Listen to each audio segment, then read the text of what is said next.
Hello everybody, welcome back to another video on my YouTube channel. My name is Mantisman13. I am joined by OnionLoaf Gaming again. You could probably guess a trend. I'm probably going to be doing a ton of videos in the future with Onion. How are you doing today? I'm doing good. So, this is a little different of the video. We are doing a first of a series called Story Times with Mantis. So I have 5 stories on a piece of paper next to me for just to say to all you guys. I have them numbered from 1 through 5. Now tell me which one should I do randomly, 1 through 5. 1. Okay. Factorial. 1 factorial, okay. Okay. So, we've been in the RC hobby for many years. We've built planes, flown planes, bought planes. We've mostly, I would say built planes from flight tests like those. I'd say the mass majority of them because they're first off cheap, they're really good quality, and cheap because they're just made out of foam board. That's it. Yeah. So very accessible. Unlike all the Horizon hobby planes that cost like $200 for a good one. It's expensive. Anyway. Although we do have a couple of those. Yeah, not as much though. We enjoy building. Anyway. So I was flying...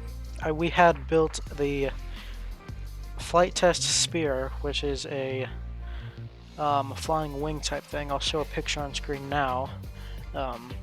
It's a nice little wing. I had, it's not little, it's actually medium sized, and I had an FPV camera on it. So, we were at a park flying. Onion was flying, I believe, the Optera that day, which is, Horizon Another Hobby. picture on the screen. Yeah, Boom. Another picture.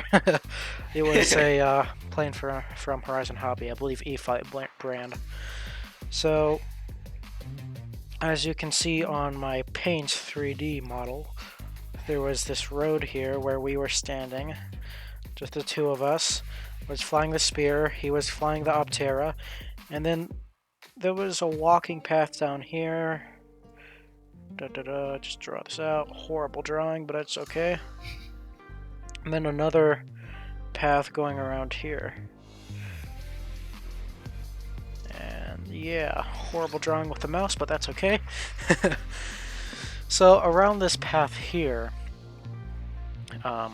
there would be trees scattered around, just a big line of small trees, no more than 7 or 8 feet high, so fairly fresh planted.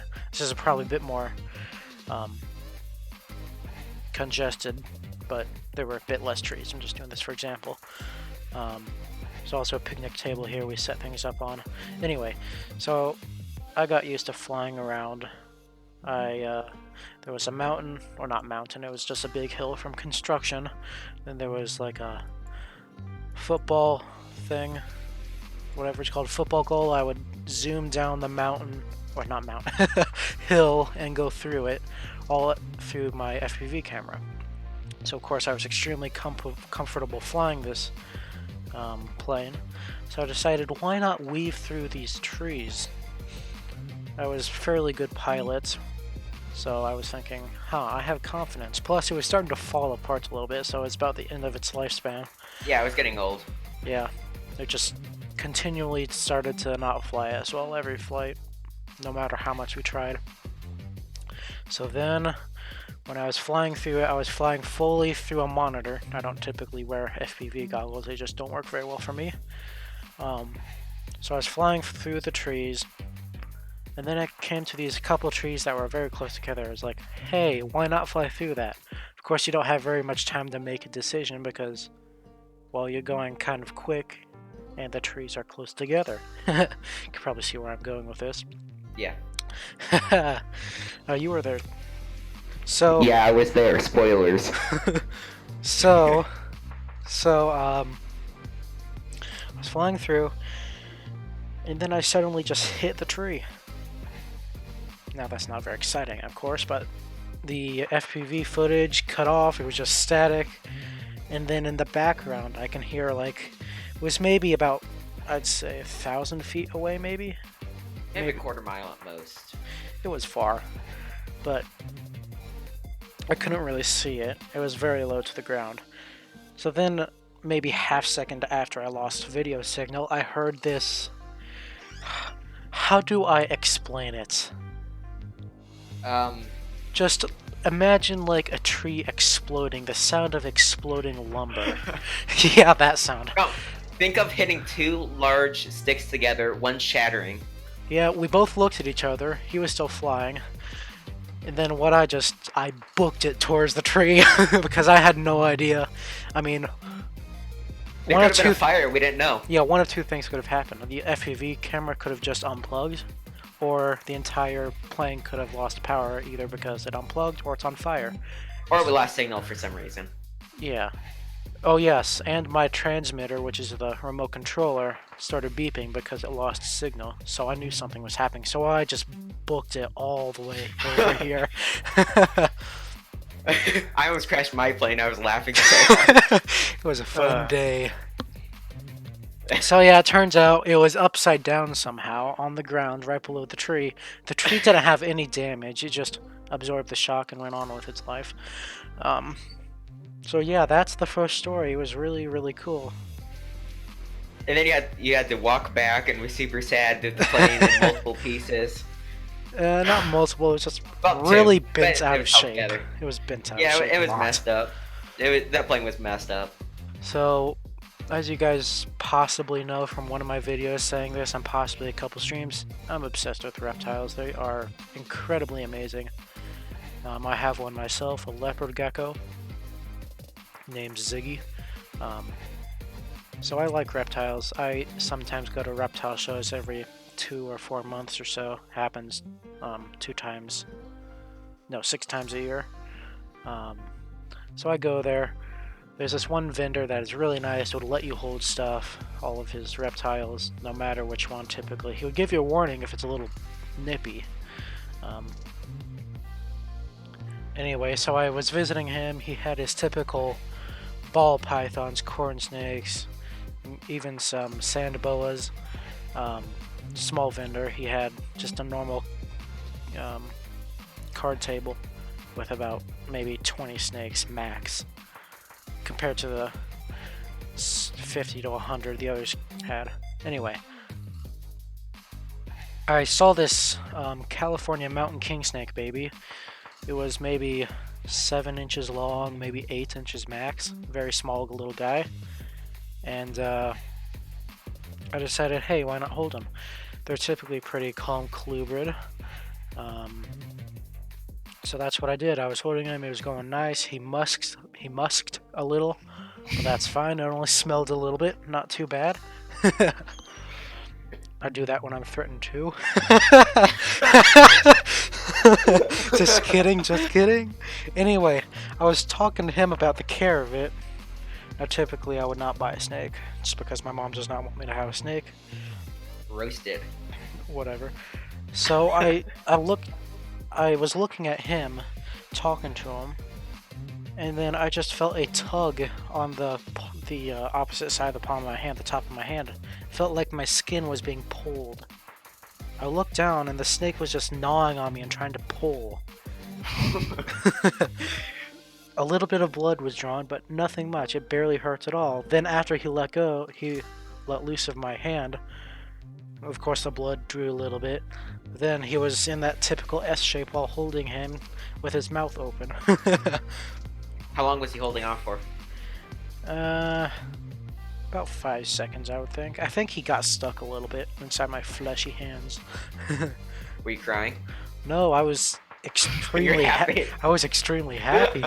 That was my first snake bite ever.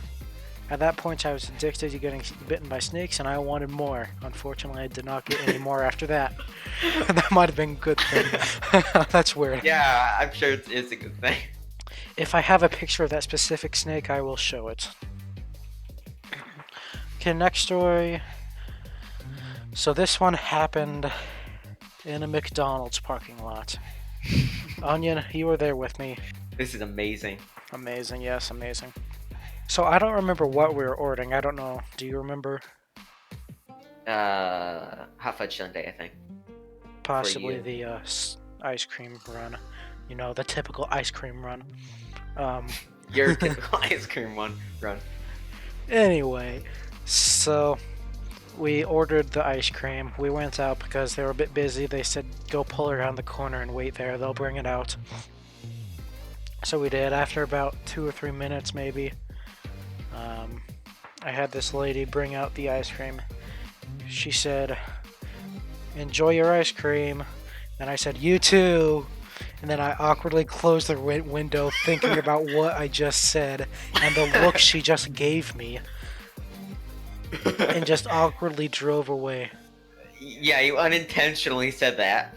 Yeah, because I also work in a food restaurant, and I Deliver food sometimes. Yeah, it's weird. It's kind of you had to be there. It's a habit. Yeah, we were cracking up the entire way home. That was awkward. That was very awkward. Okay, so this next one. This happened actually fairly recently. Actually, the day before this was recorded. So, my brother might be selling me his 75 hertz 24-inch gaming monitor. It's my main. Yeah. I have two. Yeah. Yeah, baby. Basically, I need an upgrade, and I want him to buy it for me. Yeah. He was originally asking like not 200. What? 150. Yeah, 150, 160, somewhere around that It's range. a $200 monitor, so. Then, you know, we've been going off and on over several months about it, because he's not really anywhere near buying that new monitor. Now I am, though. That's why I brought it back up. Kind of dropped it for a while. Yeah. So we were talking last night before going to bed, like we pretty much always do.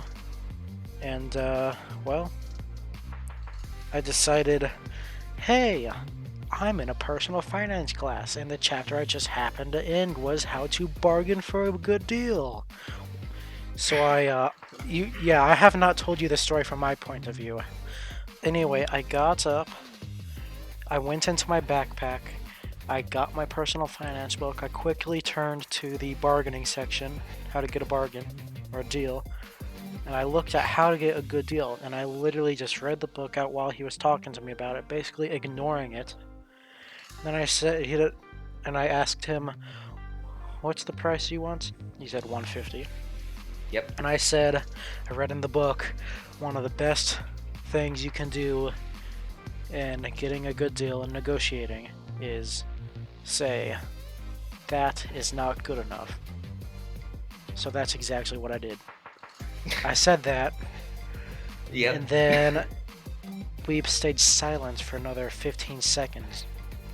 And that's exactly what you do too. You intimidate someone with silence. That's the second thing to do.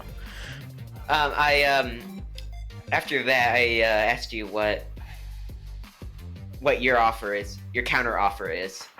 I said 140. I said 140. Just $10 off. Why not? I don't want to go too low and then get rejected on the deal, but I don't think that's gonna happen anyway. So I just said 140. He said, you won't get rejected. yeah, you want the Worst case scenario, I'll have 3 monitors set up, which I have more than enough graphics power to drive that. So, Whatever. Yeah, he thought about it. He said, okay, 130 and a 3D print, or $140, $140 and a 3D print. And I said, okay. Yeah. So that's how I got $10 off or basically $60 off a monitor.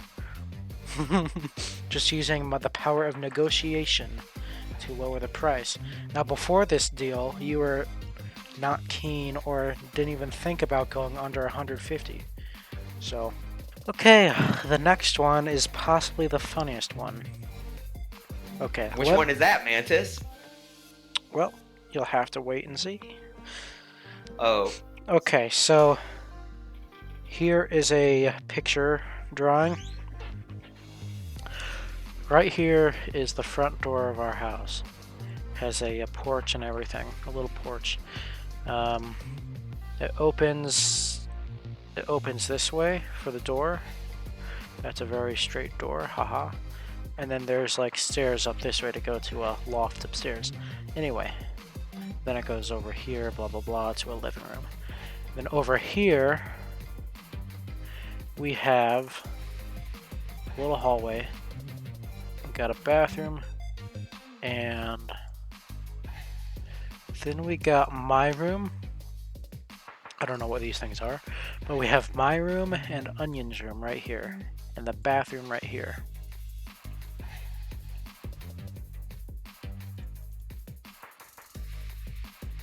Nice drawing.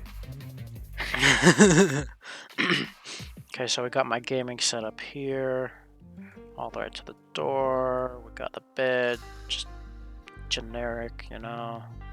Got the leopard gecko tank. That's extremely small compared to what it is. It's very disproportional. Okay. I think you're not drawn to scale. Yeah. So here we got Onion's gaming setup that goes further back. Say maybe 6-7 feet, maybe. 9-foot table.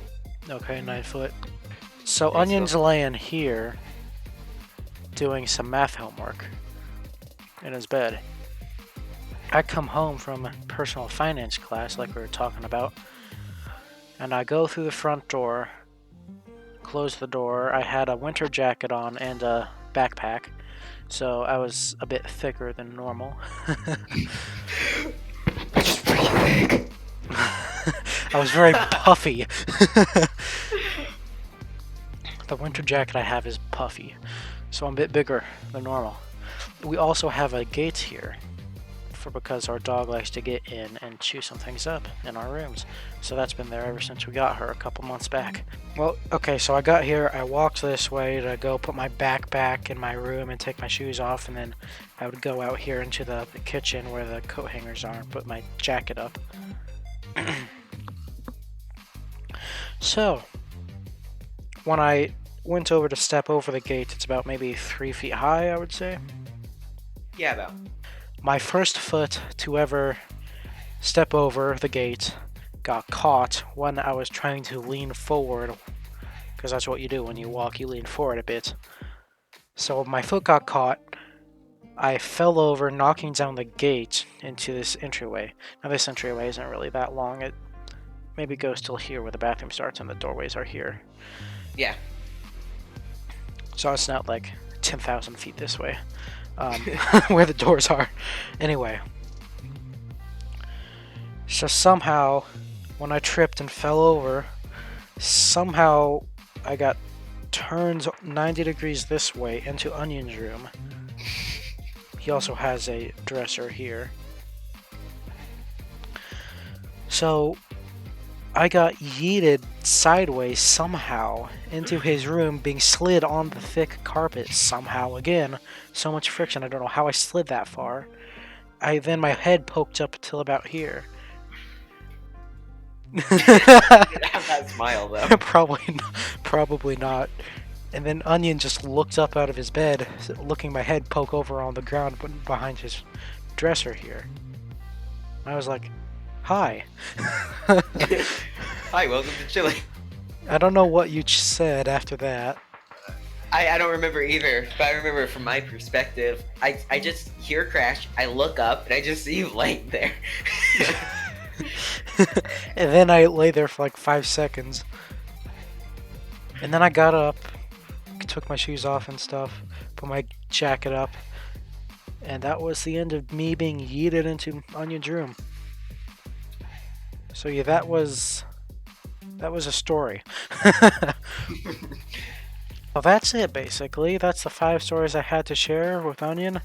Thanks for doing this recording with me. Oh, no problem. What are you doing? You playing Minecraft? Yes, I am. Anyway, so please leave a like and subscribe for more future content. I don't plan to do this very often because I have to reach back in my memory and pull some junk out for this video. So this probably won't be a common occurrence. That just sounded so weird. Okay. So I'll try making these as soon as I can, but I do want them not to be like 1 or 2 stories, and that takes up like 10 minutes, even though that's a nice sized video. So please like and subscribe to my YouTube channel. Go subscribe to OnionLoaf Gaming. He does pretty cool looking montages for Bed Wars. He's about to hit 200 stars in Bed Wars, so he's gonna Stop spoiling stuff, Mantis. he's gonna do a montage. Hint, hint, hint. And an uncut. Sure. No one cares. So yeah, I will see you guys in the next upload. See ya.